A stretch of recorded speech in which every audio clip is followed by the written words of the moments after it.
One of the largest financial events just took place, and that is, of course, Davos. And at Davos, there was a lot of great conversations that were, broadcast to all of us that were able to listen in and study what's actually happening. Now, one of the biggest things that did happen at Davos was, of course, the conversation around legislation and clarity.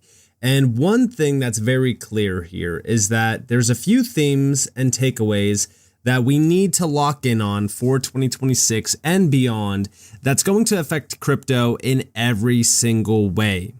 We did see from Brian Armstrong, co-founder and CEO at Coinbase, he said, just wrapped up our week in Davos. I don't love wearing a suit every day, but sometimes it has to be done. Davos is a unique place. World leaders and CEOs and lots of crypto companies all come together in a small mountain town in Switzerland for a few days. It's a productive time to connect one-to-one with everyone in one location. And of course, our focus was using this moment to push crypto adoption forward. There were a few key themes and takeaways. Number one, everyone was talking about tokenization. On the surface, it seems like a buzzword, but it's an important trend. It started with stablecoins. Now it's expanding to every asset class. Business leaders across the Fortune 500 are leaning in. Tokenization will democratize access to high-quality investments, as there are about 4 billion adults who don't have access to these markets today. The unbrokered expect some major progress here in 2026. And yes, there's a lot of major players out there that are now talking about tokenization, planning around tokenization, pushing tokenization, and this is only going to become a much larger trend. Next up, legislation, crypto legislation and the Clarity Act. As the president of the United States said, we want to keep the U.S. as the crypto capital of the world. We've had countless meetings with key players in D.C. and Davos over the last 2 weeks. There's lots of hard work being done to reach a draft that's win-win for all parties, but especially consumers. It's created some healthy debate, and I can say of the bank CEOs that I met with this week, most of them are actually very pro-crypto and are leaning into it as an opportunity. Some aren't quite there yet. One CEO of a top 10 global bank told me crypto is their number one priority and they view it as existential. So again, this is a CEO of a top 10 global bank saying that crypto is their number one priority. That is a big shift from recent years where banks were on the, they were on the attack. They wanted to kill crypto. They didn't want crypto to thrive. Now it's their top priority. Trump and the current admin are the most pro-crypto forward government in the world. They're committed to getting market structure done and done correctly. These clear rules are vital for global competitiveness as China and other countries push forward on stablecoins and will put money back in people's pockets, cementing the US as the world's crypto hub. ESG and DEI didn't come up at all this year. Overall, this week felt productive and focused on real global progress. Credit to Larry Fink as the new World Economic Forum co-chair for this. I like his idea of choosing other locations for the World Economic Forum to be held in future years. Crypto and AI are the two most talked about techs, and they are highly complementary. Agents will default to using stablecoins for payments since they can't be KYC'd like human beings. The infrastructure exists and usage is rapidly growing. Coinbase and Circle announced a partnership with Bermuda, aiming to build a fully on-chain economy. Excited to make progress on this and create a compelling case study for other nations to follow. Back home now, time to get back to building products. And yeah, this year's Davos was an absolute massive one. We talked a little bit more in depth about a few things happening at this Davos event. I think almost everyone that's in crypto should be paying attention to these types of events. Obviously, one of the biggest things to look at was, of course, crypto legislation. It's a huge topic. The Clarity Act is still in question. Things are being worked out with that Clarity Act, and I'm hopeful that we can get it done by the end of Q1. Now, we did get another video clip just recently from French Hill on Fox Business. We have here from Bank XRP, the Clarity Act is a top priority for President Trump and House Republicans. Clear rules equals massive U.S. innovation. This is confirmed by French Hill. Check this out. Well, Cheryl, it's great to be with you. This is really an important priority, not only for President Trump, but for Republicans here in the House, where we've worked for 4 years on market structure legislation, and we've passed it twice. We passed it in the last Congress, my bill called Fit 21, and then this Congress, just last July, we passed the Clarity Act, which is what the Senate is debating. And the Clarity Act got 78 Democratic votes here in the House. We lay out the strict rules for market structure on how to treat a digital asset as a commodity or as a security, how you store it, how you can custody it, how it can be used for collateral, how banks will interact with digital assets. So it's a very important bill. You cannot pass a bill just for dollar-backed stable coins like the Genius Act that President Trump signed into law last year without market structure. It's like passing a bill authorizing cell phones, but there's no cell towers. So this bill is very important. I agree with the president that I hope he can sign it soon. We're working with senators to get this text in good shape, listening to their ideas, their concerns, their changes they'd like to make so that we can get a bill that the digital asset community and the traditional finance community can both support and get this on the president's desk. But what?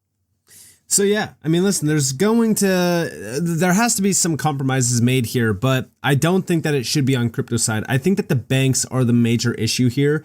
And they need to just realize that this is no longer about their profits. This is about keeping the US the crypto capital of the world. And the only way that we get to that point is by ensuring that innovation thrives and we make sure that stablecoins are alive and well and offer the yield that they do right now.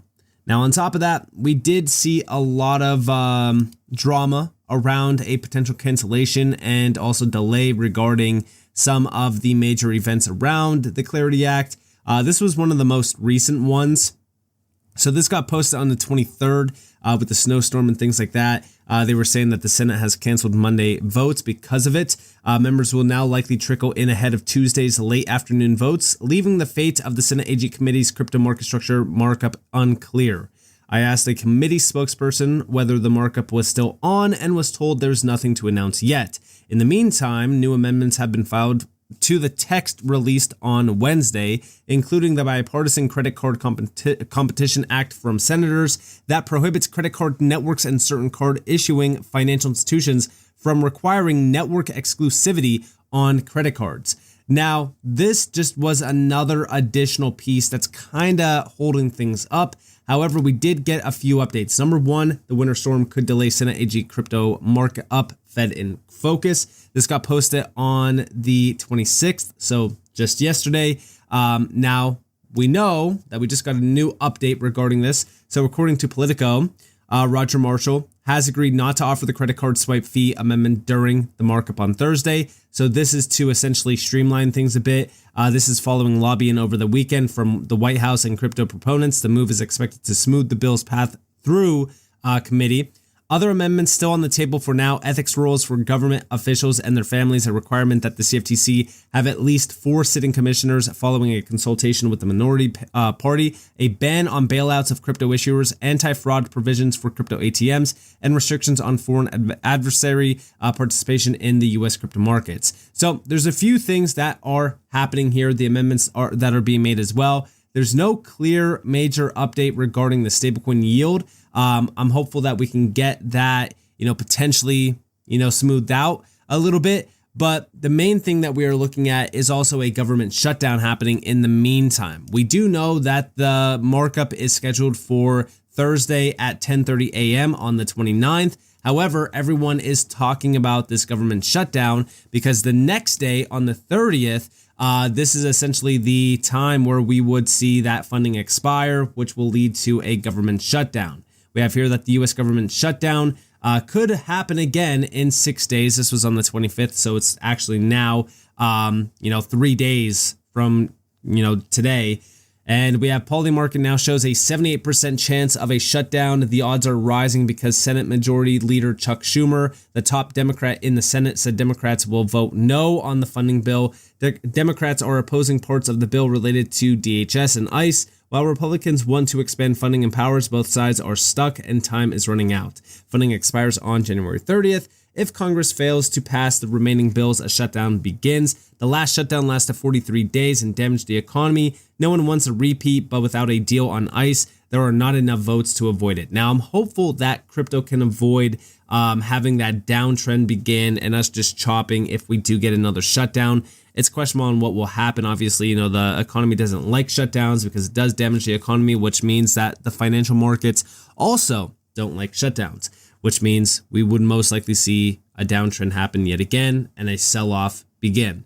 Now, the question here is, what happens if we do get a shutdown? What's going to affect the crypto space in a big way? Well, obviously, this markup and legislation will probably get delayed a bit more until the shutdown does end. It depends on how long that shutdown does last. Are they trying to have this shutdown last all the way into midterms?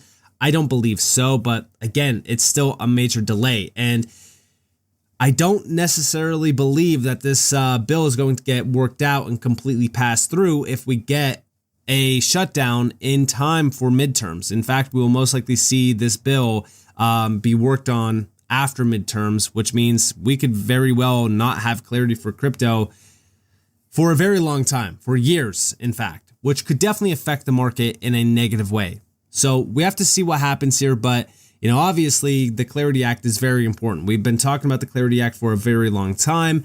We have over here as well, the Clarity Act seeks to clarify U.S. crypto regulation by dividing oversight between the SEC and the CFTC. Michael Selig, who is now the new chairman of the CFTC, did put out a post saying we are rescheduling the upcoming CFTC SEC Gov harmonization event due to inclement weather. So this is going to be happening on the 29th instead. It was originally scheduled for Tuesday, I believe. So today, tomorrow, if you will. And this is, of course, with, Paul Atkins and Mike. Now, this is now on for Thursday at 2 p.m. ET, so the 29th at 2 p.m. ET, to hear about their plan to unleash innovation in the crypto capital of the world, aka the US, and Eleanor Tourette will be the moderator of that. So I'm hopeful that these regulators are working together to push things forward a bit, maybe even urge Congress a bit as well, because again, there's a lot going on here that we could just simply not afford to, fall behind and have delayed, because again, crypto legislation has already been delayed so much. So I'm hopeful that we can get this, figured out. That way we can go back to that original post from Brian Armstrong. If we really think about legislation getting passed through, proper legislation as well, no major limits on crypto, no major attacks on stablecoins, having innovation thrive. Once we get that done, then we can focus on tokenization. We could focus on adoption. We could focus on ensuring that crypto becomes the foundation of the U.S. financial system. Now, that is not going to stop there. It's going to be the financial foundation for everything around our global infrastructure as well. Because again, crypto is, in my opinion, the future financial system.